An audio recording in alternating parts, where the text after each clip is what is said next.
The following content is sponsored and does not necessarily reflect the views of WATD Radio.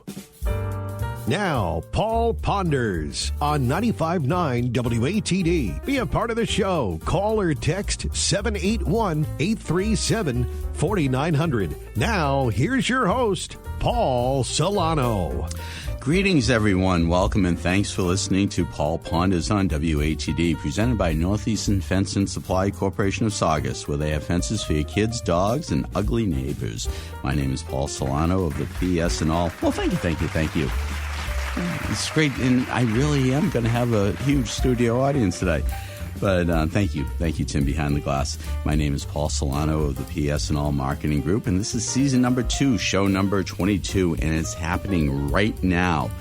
And as I mentioned, I am going to have a full studio, but with me right now is a dear friend of yesteryear, and we're reconnecting Malden High School Class 80, Mr. Andy Provotola. Andy, welcome. Thanks, Paul. 80 does it best. That was our class motto, I think. Without a doubt, Mr. Don Bernelli, yeah. And we really had a great class, and 80 did do it best and all. And Arthur Boyle is going to be going on. He's going to be putting his headphones on, and he has, I believe, Gene Comfort. So we'll let them settle in, and we'll go on. And again, Andy, I want to welcome you and thank you for being our newest sponsor on Paul Ponders with your environmental resources. Thanks again, and it's a privilege, just to help out. I like local business, local community, so I feel that it's very important to, just help the communities that are local to build the small businesses that way. And it's actually Small Business Week or Small Business Month, I believe. Absolutely, it really is. And really, the small business is the backbone of the economy. And it's one of those things that it's really cool how we just have so many great sponsors, so many great local businesses out there. So we'll be hearing more from you today. And maybe we'll have you back next week, Mr. Andy.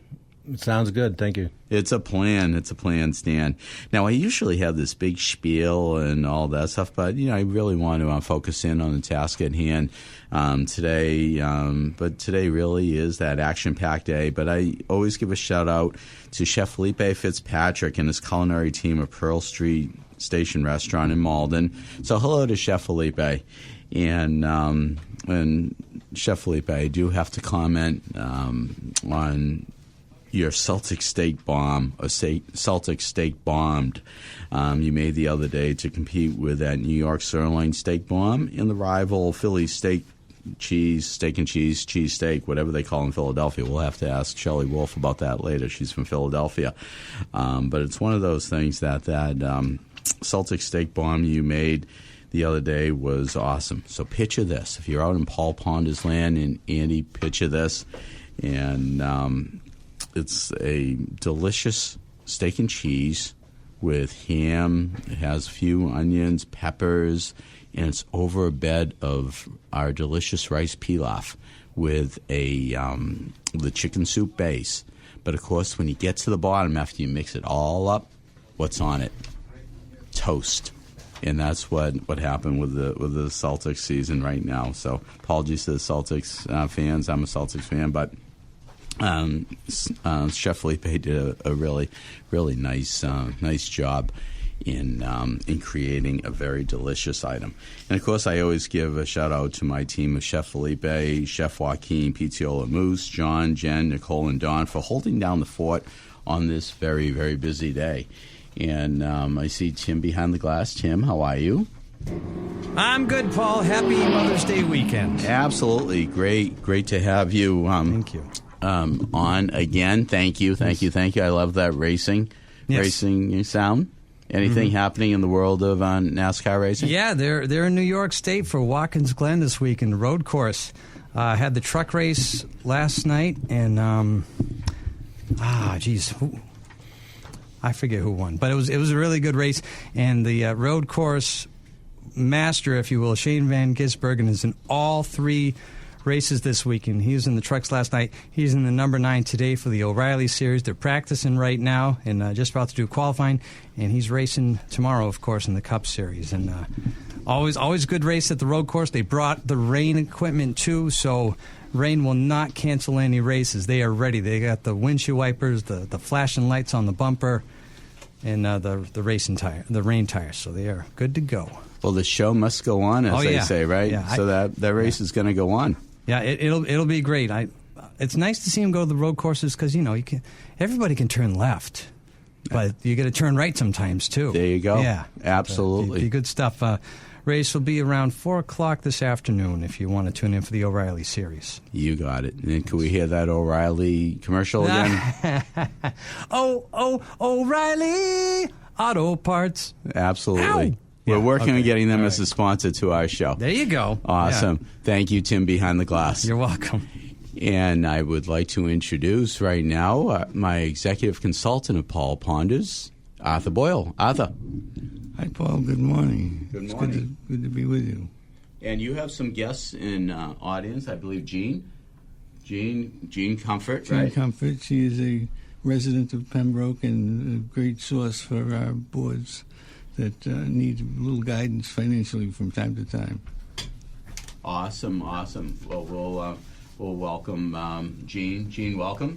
And you have your headphones on, so welcome. Great to have you on. Thank you. Absolutely great. Glad to be here. Absolutely. We'll be hearing more about the issue of the vocational school with Pembroke voting on it once again, and we'll be hearing that. And this is Mr. Andy Provatola of Environmental Resources. And thank you, Tim Behind the Glass. And you also have, who else is here with us? Let Chris introduce himself. Chris Graham with East Coast Mini Splits and Heat Pumps, and I brought my son James. Hi, I'm James Graham. I'm a student of Pembroke Middle School Community. Well, welcome, future Paul Ponders guest down the road, right? Yep. Absolutely, and Chris, welcome. Thank you very much for having us. Great. So the heat pump, how's the heat pump business? Oh, it's been very good, especially with summer's getting ready to gear up here. That's great. That's awesome. That smile isn't just a coy look at the business practice of Chris. He's very well known in Pembroke, and it's nice to have Chris on our side, so to speak. We're in favor of the bringing the vocational school, South Shore Voc, bringing a branch to Pembroke. There'll still be classes in Hanover, but we'll treat them right. As well as we always do.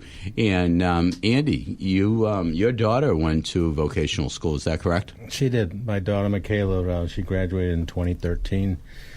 Silver Lake, she wanted to go into cosmetology, and Silver Lake didn't have a program, so the guidance counseling was working out with South Shore at that time, and they said when she went there, they said, sorry, we don't have any openings right now. It's full. And so, we just took it as it is, and then about 3 or 4 months later, the guidance counselor called and said, you'll never believe what happened. Kind of a miracle, but the sophomore girl had moved to Arizona, which left an opening for a female, so she was able to go. She did interning there. She's a licensed esthetician these days in Hingham, so she did very well. She loved it there, and so the trades and all of that really helped, people that really want to get involved and learn a career before college. Interesting. Now, we all grew up, you, Arthur, and I grew up in Malden, all proud graduates of Malden High School, but we also had an affiliation through our school with the Northeast Regional Vocational School. And way back when, BITD, back in the day, as my daughters would say, the part of Malden High School was, in fact, a vocational school, that red building, right? The red brick building. The old one, yeah. The old one, right? And, of course, Arthur's dad was our principal. He was. Yes, a great, great guy. And it was one of those things that you had the vocational, and then of course, Malden became part of the Northeast Metro Tech District. And, of course, Arthur is still the answer to that trivia question about being elected to 4 different school committees. But Arthur was the Malden representative for the Northeast Metro Tech School Committee. So the vocational committee is very, very near and dear to our hearts and all. And we'll be hearing more about this. We'll be having Shelley Wolf, who is going to be maybe giving some helpful tips on vocational trade. She's going to be calling in shortly, and it's one of those things that I cued her for that. And so she's going to be. I don't know if you've heard. This is a question before it's asked. Right, exactly. Have you heard Shelley Wolf? Have you heard Gene? Have you heard Shelley? She is absolutely incredible, part of the Pod Pro Entertainment and also Toolbox Entertainment. So she'll be on very shortly. She's going to be on the line very soon, and I think she is on the line. So at this part of the program, this is the Pod Pro Techie Toolbox segment with Techie Talonzo Amos and Miss Shelley Wolf, global media firm owner of Toolbox Entertainment, vice president of technology literacy for Pod Pro, a past Paul Ponders guest, episode number 35 out of my 87 episodes thus far, and she's also been presenting the Myth of the Week as well. So Shelley, are you on the line?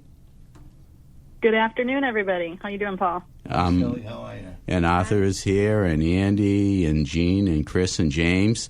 So, Shelley, really, it's great to have you on again. And as I always say, you're a very vibrant part of this Paul Ponders podcast, and you always deliver such great, helpful, insightful news for us. No, thank you very much. I'm very excited today because I got a little birdie gave me a tip that their vocational students and school folks were going to be there. So I'm all about vocational schools. I think they're fantastic, and I thought I'd do some tech needs around that today. So fabulous. Well, take it away, my friend. Fantastic. So today's tech skills every vocational student actually needs, believe it or not. When we think of vocational training, so many times we just picture that hands-on skills, tools, equipment, workshops, kitchens, engines, electrical panels, construction, you name it, right? All of this is true, but today there's something else that's becoming just as important in those vocational careers, and that is the word technology. From automotive diagnostics to digital blueprints, all scheduling systems, AI-assisted tools, many of today's skilled trades are becoming high-tech careers. So today's tech tip is all about what I'd like to call the new toolbox. The tech skills helping vocational students prepare for the workforce for today and for tomorrow. And yes, it's true that trades have gone digital. One of the biggest misconceptions people still have is that vocational careers are somehow separate from technology. But the reality is that is not true. Today's trades use technology constantly. So, for example, automotive students use computerized diagnostic systems. Electricians use digital measuring and blueprint software. HVAC technicians work with smart home systems. Culinary students use inventory apps and digital ordering systems. Construction teams now review plans online on tablets instead of their paper blueprints. Even fields like cosmetology, healthcare, welding rely heavily on scheduling software, online certifications, and digital communication. The modern workforce is being hands-on skills with digital tools. So again, I wanted to highlight everyday tech skills that matter, and though here's the important thing. Students don't need to become programmers or tech experts, but they do need to be comfortable with basic digital tools. Skills like sending professional emails, using calendars and scheduling apps, organizing their digital files, understanding online safety is essential, joining virtual meetings, learning new softwares very quickly. These are now workplace skills that are immediate and necessary. They show up and they're a way for clearly communicating. So while I let all that sink in, I just want to jump into that tech myth of the week. And the question becomes, trade careers don't require much technology. And as we talked about, many vocational careers today rely heavily on that technology. Again, technology is part of troubleshooting today, communications, scheduling, certifications, customer service, equipment operation. The toolbox has changed. So with all that technology is creating, it's also an opportunity. One exciting part of the shift is that technology is truly opening doors. Students can earn certifications online now, build their digital profiles, market their work on social media, connect with employers a lot easier, and even start their own business earlier than they've ever been able to. A young carpenter can now showcase projects online. A culinary student can build a food brand. An automotive student can learn through online repairs communities and video tutorials. All this is essential. Technology is not replacing these skilled trades. It's just expanding them. So some advice out there for parents, this is sometimes might feel overwhelming because the tools are changing so quickly. Your child might be online a little bit more than you would like, but one of the best things families can do is encourage students to stay curious, ask questions, practice those communication skills, use that technology responsibly, and understand both digital and hands-on learning. And honestly, sometimes the most important skill is simply being willing to learn, being vulnerable. You might not know it, and it's okay. You can't break technology. Remember, a helpful app and tools to mention. For some tools are encountering, like, again, we've talked about Google Calendar. There's Canva out there, LinkedIn for building that profile, Zoom or Google Meets, and of course, many industries now have specialized apps that are specific to trades. So as you're learning in those vocational schools, you're getting access to those that you might not in the traditional school setting or traditional college. So again, a quick parent and student checklist is learn basic digital communication tools, stay open to new tools as they're changing every single day, practice professionalism online, build both hands and your tech skills. Remember, adaptability matters. So I encourage you this week to have a conversation with young people in your life about how technology they're using to learn and to prepare for work. The future workforce isn't just digital or hands-on anymore. It is both, and it's essential that you know both. So that's today's tech tip. The toolbox must be changing. The value of skilled, hardworking people never goes out of style. So again, thank you for taking the time to listen to us. And with that, I will close the show. Well, Shelley, I want to thank you for those very insightful tips and all. And I see a lot of nods and a lot of smiles across the way from me and all. I think all of our guests seem to be in agreement.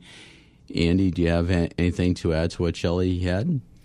I know that in the trade schools that my daughter was able to do an internship, and that really helped because when she graduated, she went right into the same company, learning her skills, and so it was very helpful. So there's hands-on besides just learning at the school. Absolutely. Without a doubt. Yeah. And Arthur? That hands-on experience is so essential. Really is. Arthur? You've got Chris Graham here, who is a perfect representative for the school. Having went to one, he's a local businessman.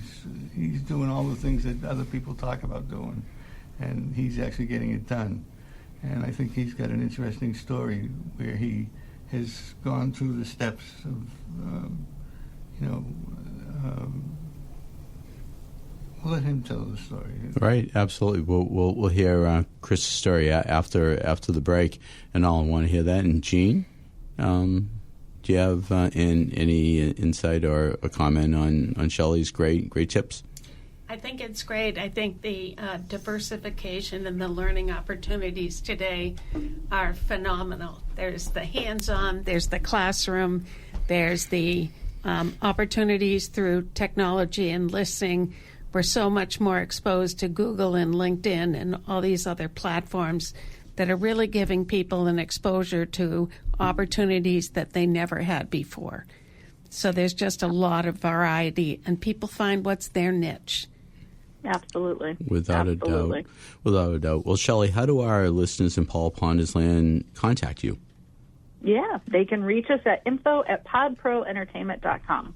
That's fabulous. And Techie Talonzo is out there doing his content reels, and he's quite busy with that. So please send our regards to him as well.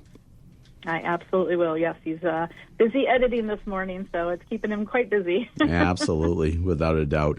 And I posted about 3 weeks' worth of your very techie, helpful tips on the PSNL Marketing Group blog. So I got those finally up on the blog, so our listeners can go to that blog and check it out, as they say. Oh, thank you. I greatly appreciate that. So. Absolutely. Well, Shelley Wolf, you make it a great week. Thanks for calling in, and we'll catch up with you soon. Thank you. You guys have a great show. #Indeed. #Imagine. Indeed. Thank you. Thank you, Shelley. Well, as Arthur always says, it's not time to make the donuts, it's time to pay some bills. So let's hear from our sponsors. Have you tried Bryanttville Pizza Kitchen? From antipasto to baked ziti, specialty gourmet burgers, over 30 different kinds of pizza, and that's steak and cheese. Come on in and they'll show you why they made a reputation as being the best steak and cheese sub in the area. There's nobody that puts it together like your friends at the Bryanttville Pizza Kitchen. Chicken wings and fingers and the famous flavors complement their stir-fried dinners. If subs and wraps aren't enough for your table tonight, expand into Greek and Caesar salads, maybe even a calzone. Anyway, it's all good at the Bryanttville Pizza Kitchen. And don't forget, invite them to your next catered event. They'll bring the food. Bryanttville Pizza Kitchen. Call them at 781-293-9857. Are you looking for fencing and outdoor products? Look no further than Northeastern Fence and Supply Corporation of Saugus. When owner Mike Payne's customers have been asked why they chose Northeastern Fence, many said that there were 3 deciding factors: customer respect, excellent customer service, and quality products. I say that you need to add in 70-plus years of a family-run business with truly experienced sales and installation teams. So if you are in the market for fences for your kids, dogs, and ugly neighbors, please call Mike Payne and his crew at 781-233-3324 or email Mike at northeasternfence.com. What is your home doing to your health? How is the air quality in your home? You can breathe easier with Environmental Resources, an indoor air quality company you can count on, providing healthy solutions for your home or business. Environmental Resources specializes in mold inspections and testing for toxic type molds, mold removal assessments, musty odors, allergens, and excess moisture and dampness. Environmental Resources is a locally owned and established business for over 23 years, located in Hanover, Route 53. Call Environmental Resources today for solutions for a healthy home and healthy people. No mold, no allergens, no indoor pollution. Environmental Resources, 781-248-9975 at airenvironments.com. Again, that's Environmental Resources, 781-248-9975, airenvironments.com for better health. Andy Provatola.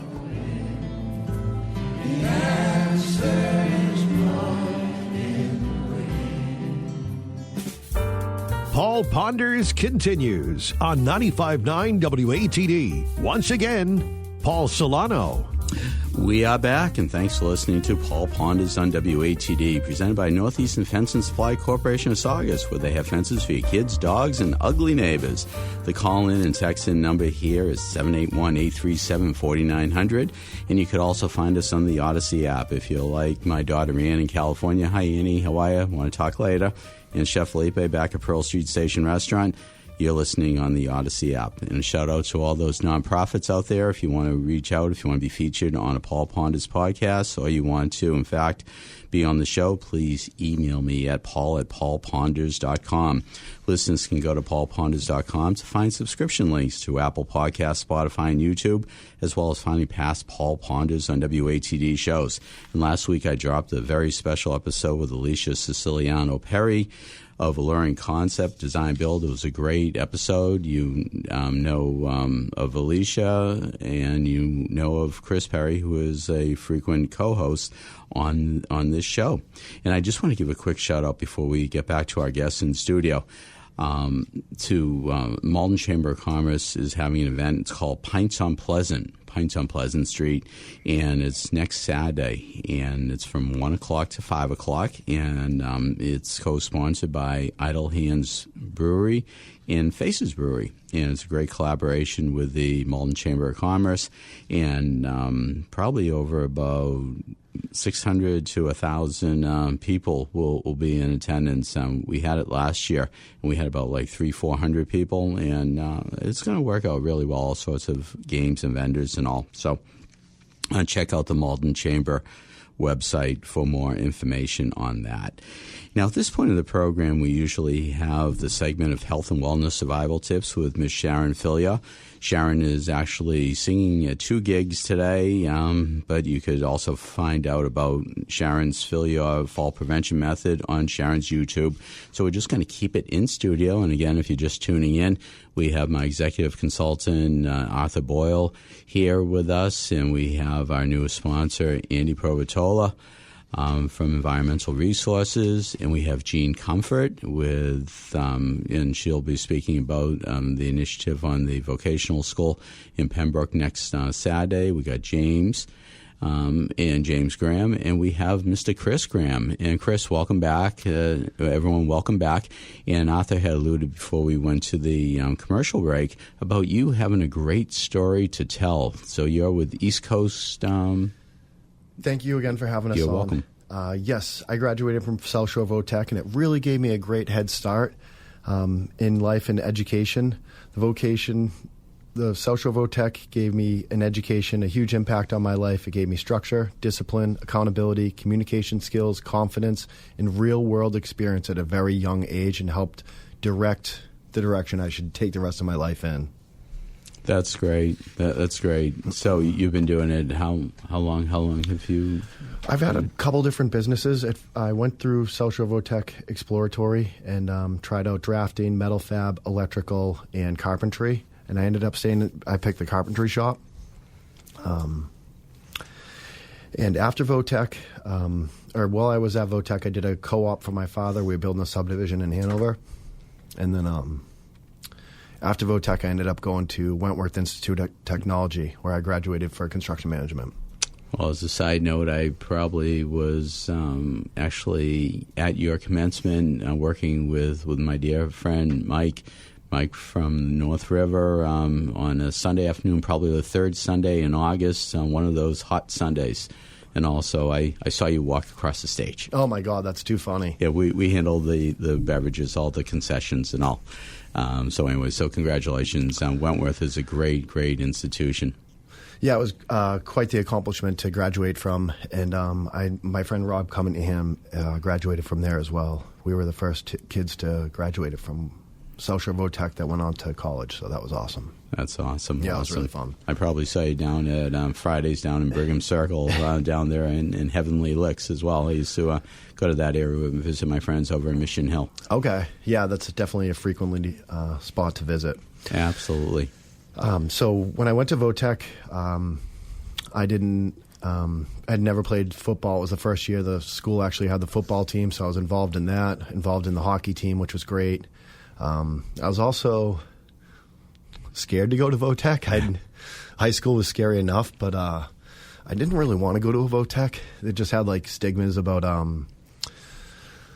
just not great stuff, and my mom basically bribed me to go there, and I went for the tour that they did there, and I really fell in love with it. And in the very beginning, I wasn't sure how much I would like it, but after let me back it up. So I ended up playing football, and it was the first year the Votech had football back. So I met a bunch of the kids, started kind of feeling more familiar with the school and learned the layout and everything from going to practice during the summer. So when school started, I already knew a bunch of the kids and felt a lot more comfortable. Went through the shops and really just started to realize that this is where I belonged. And it really helped shape the rest of my future, because after that I ended up building homes and ran an insulation company, had a limousine company, sold real estate, and now we run an HVAC company right here out of Pembroke, East Coast Mini Splits and Heat Pumps. That's great. Well, all right. Route 139, right in your neighborhood. Yeah, we advertise on WATD all the time. But, I have heard the commercials, absolutely. But really the driving force here is to let people know the value of the Votech and the education that I got there, and how it really helped shape me and give me the ability to choose all these different career paths. Without a doubt. Now, in the past, we have had, I believe, Sue Bollinger on, and Sue, local realtor, and she was advocating the first referendum. So, Gina, I'm going to turn this over to you now, if you want to just allude to what is happening next Saturday in the election. So I want to give a heads out to Melissa Hooley, who has really been the driver behind the South Shore VOTEC, this referendum. She is actually, her son is in competition today, so she's not here. I'm a recent mover. I moved into Pembroke from Scituate, and I started to attend town meetings and saw the beautiful community center, had the opportunity to vote on the public safety buildings, and learned about the South Shore VOTEC. And I really got interested because obviously there's concerns when you're building that many buildings all at one time. There's a cost implication. But all of those buildings have tremendous benefits to the town of Pembroke. And that's what got me excited, and I needed to learn more. So I started going to the business advisory meetings, the school committee meetings, digging deeper, working with Melissa, Susan Bollinger, Superintendent Aaron Obie, town manager, asking questions and better understanding it.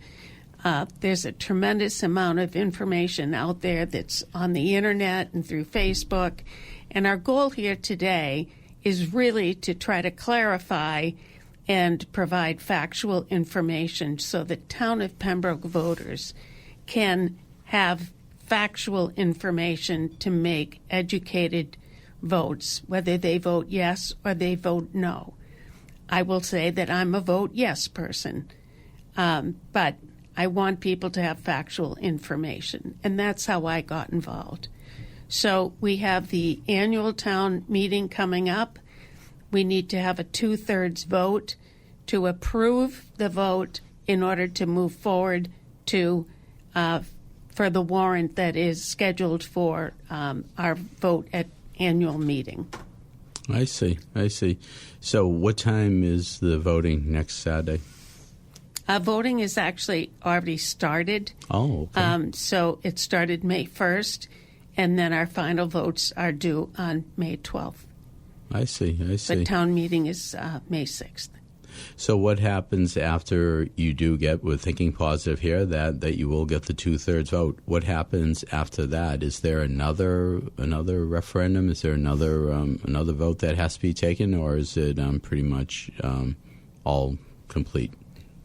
Once we meet the 2/3, then it will be, the final vote will be on May 12th. Right. So if I already did pre-voting and I voted for it, that all accumulates to the final vote on May 12th, and that will be the final factor. Right, but will there be another referendum? Will there be another ballot, another need for another election with any other initiative, or it will be once it passes? Is it okay? Yes. So okay. It's already gone forward. We have two different processes. Gotcha. There's two elements.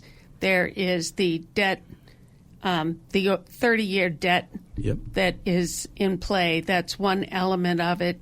That article has to be approved, and the second element is for the operating cost to actually send the students to the school, which is an additional piece, but we've combined them. And the costs that have been provided out there is based on a $638,000 average annual home in the town of Pembroke, which is a cost of $424 per year added to their annual costs, tax base. And when you break that down, it's $11.88 per week.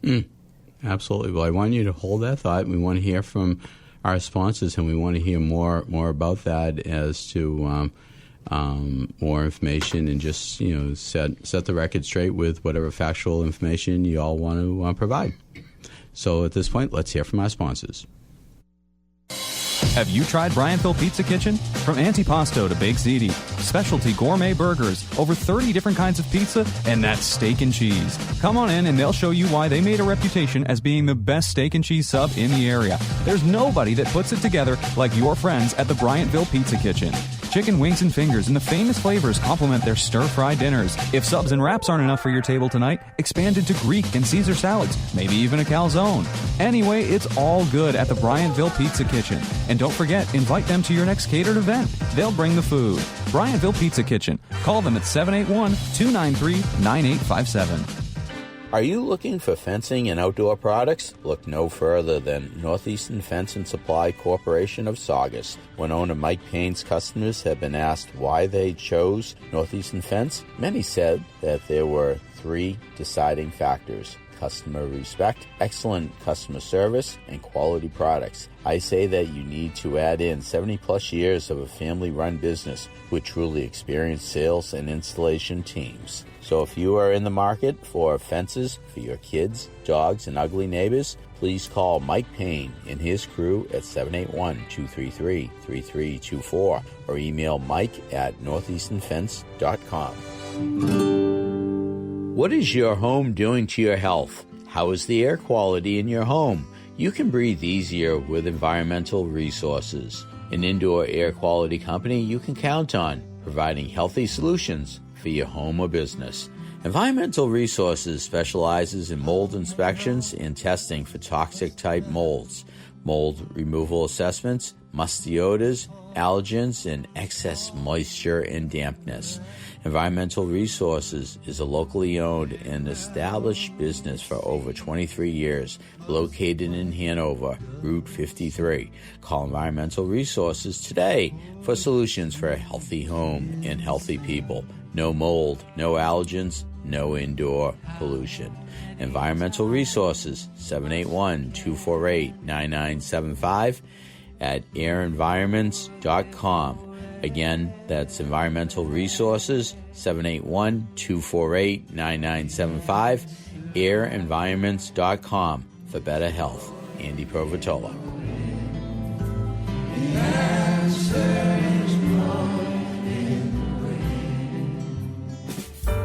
Paul Ponders continues on 95.9 WATD. Once again, Paul Solano. We are back, and thanks for listening to Paul Ponders on WATD. The call-in number is 781-837-4900. At this point of the program, we usually have the financial wing of Olympic Proportion, sponsored by PS&L Marketing Group and Riverworks Credit Union, NMLS 410564, with Mr. Paul Crowley of Riverworks Credit Union, and Olympian and former Boston Bruins winger Dave Jensen, Senior Loan Officer. But both gentlemen are, in fact, busy doing other things today, and they've sent their regards, and we're just going to keep it in studio with, again, our guest, Arthur Boyle, Executive Consultant. We have Chris Graham, James Graham, Gene Comfort, who we'll be hearing more from in a few minutes, and Andy Provatola, our new sponsor to Paul Ponders. And Andy, you had a comment you wanted to make on what Gene was saying. Yeah, on the new Voc Tech, they're talking about building a new school, which is close to $300 million, and I was wondering whether or not the $424 per year is included within that, because that would make a big difference. So yes, the way we put it forward was to make sure that we allocated for the 30-year debt exclusion, in addition to the $2 million per year are being allocated for the operational expense to send the students. In actuality, because the new building will not open, we have a slow progression. There'll be 10 students the first year, 31 the second, 53 the third, 74 the fourth, 94 the fifth, and then 10 are graduating. So we'll have full enrollment of 84. There are additional funds because we're only paying for 10 of those students in the first year. It's important to note that those funds are being allocated to pay for necessary expenses determined by the superintendent, the town manager, and the select boards for one-time expenditures to upkeep and maintain our fiscal needs within the town. So there's crossover in benefits to those monies. So this isn't just money being thrown around the communities. This is a serious look at the budget and what it's going to entail. And somebody said it the other night, and they were stealing anything from an old TV show, but they said vocational education doesn't cost, it pays.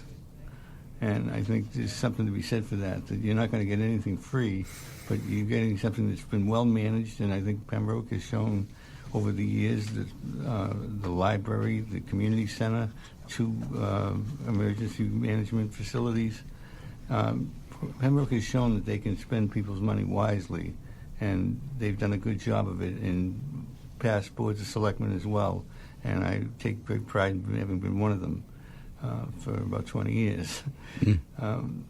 But you have to put some trust in your people that have been doing this over and over again. As Paul said, I'm the answer to a trivia question, and the punchline is that I started out at Northeast Metro Tech, Northeast Regional Vocational, and they have the same attitude and the same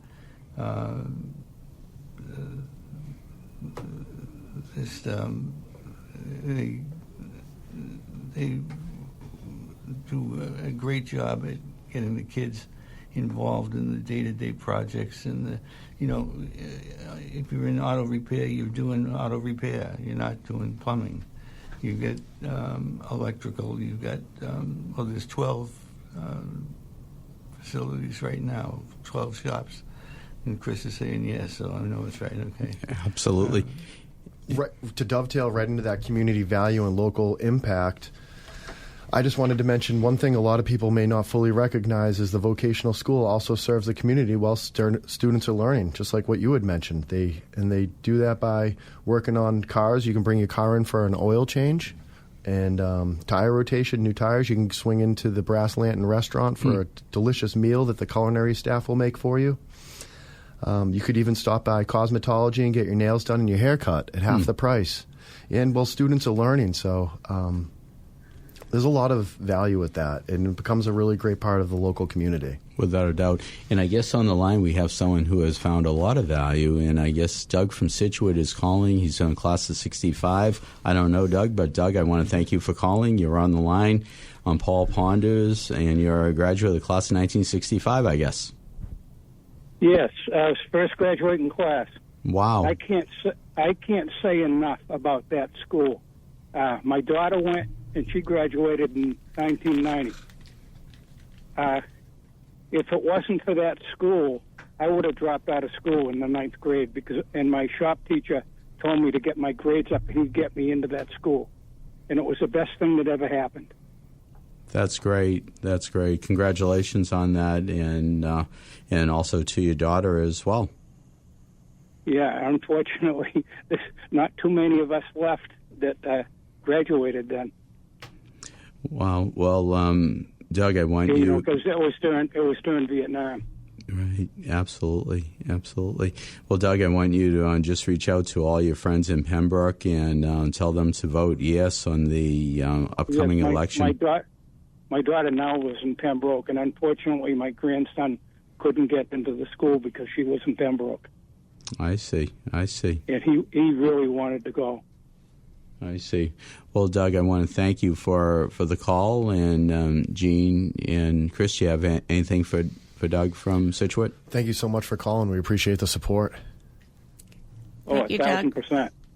1,000%. Absolutely. I can't say enough about that school. We need more of them. Absolutely, without a doubt. Well, Doug, I want to thank you for listening to Paul Ponders on ATD. Okay, thank you. You make it a great day, my friend.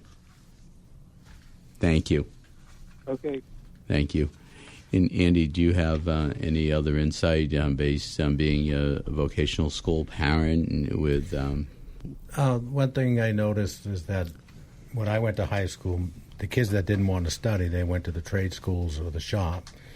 And now it's different. When my daughter went, they have college and career classes, so it also prepares you to go to college. So the vocational school is just not, as Chris had mentioned, he went to Wentworth, but it's not specifically just for people who just want to do a trade. But at least you have something under your belt. So if you need to work to get through college, you're an electrician, a plumber, a carpenter, etc. Hair cutting. It's a great opportunity. The only thing I want to bring out is there a lottery, and how will that work? Is it going to be equally balanced throughout how many towns that are involved? That's a great question. I'm glad you asked. From my understanding, there currently is a lottery, and they're looking to switch it over to a performance-based system where you'll put an application in, and whoever's the best who would be voted on, which I believe would be a better situation, because if you were lucky enough to win the lottery, I think everybody can kind of see where this would go. If you're lucky enough to win the lottery and one of the kids were, and he just didn't totally love it, wasn't a perfect fit, this way where it's a performance-based system, they're picking the kids that really are highly focused on this and are working towards these careers. What type of performance, Chris? Like, is it just, would it be academics, or would it be? I don't believe it would just be academics. I think it would be a mix of different things. I don't know how they would weigh it, but that's a really good question. I'm interested in finding out the answer to it. But I don't think it would just be academics. I couldn't imagine it being academic solely based. I would think that it would have a focal point on outside extracurricular activities, including but not limited to engagements in the trade interests, or what you're currently doing now. Do you work at a place, or what's your interest? What's prompting you to want to be interested into the VOTEC would probably be a major driver as well, I think. It's also important to note that the number of students that are involved, it's a rolling average of 4 to 5 years based on the enrollment in 7th and 8th grade. Over the 10 districts that would be including our district once we have the yes vote. So of those, the lottery would be within our Pembroke schools. Okay. Before the state, right now, it is a lottery based on a lottery. There is Amendment 1580 that's before the state legislature to go to a merit-based system. So the merit-based system would be based on merit. Are you going to school? Are you performing in school? Are you active in school? And will you follow through on school? It's really the ultimate. I think all aspects of an education, similar to we look at our own in our current public school system. I see. Now, in the final 2 minutes we have before we start to wind down into Ron Dwyer, let's state the facts, just the facts, ma'am, as Sergeant Friday would say. What are the facts that people really just need to hear to give you that yes vote? The facts are that Pembroke, for the last 5 years, has not had an opportunity to get into a VOTEC school. We have 9 surrounding towns that do have that offering. We want to grow Pembroke. We want to bring additional tax revenue into Tenbro. We want to be the town that people want to move into. We need to give them that educational opportunity. We educate students in Aggie, in college preparatory. We provide great public education for special education. We need to also include vocational education for all those. Why would we not want to do that? It's critically important. We can afford it. I need to give up a couple, trips to Dunkin' Donuts. I need to set aside $11 a week. I'm willing to do that. I challenge everyone else to do that. Let's tighten our budgets.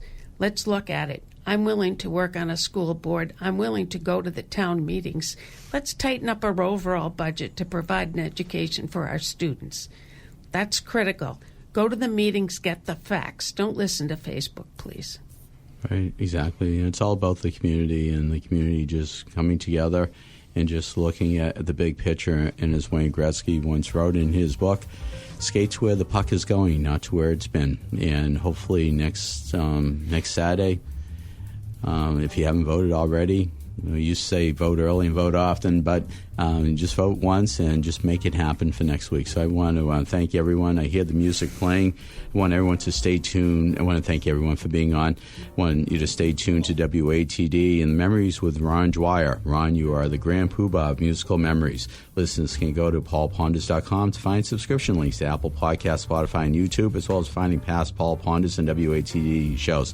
Thanks again to Tim, Arthur, Gene, Chris, James, Andy, Shelley, and our advertisers. But really, thank you, listeners in WATD World and Beyond. Here's to a continued great season number 2 and beyond. Keep on Paul Pondering. Happy Mother's Day weekend. #Indeed.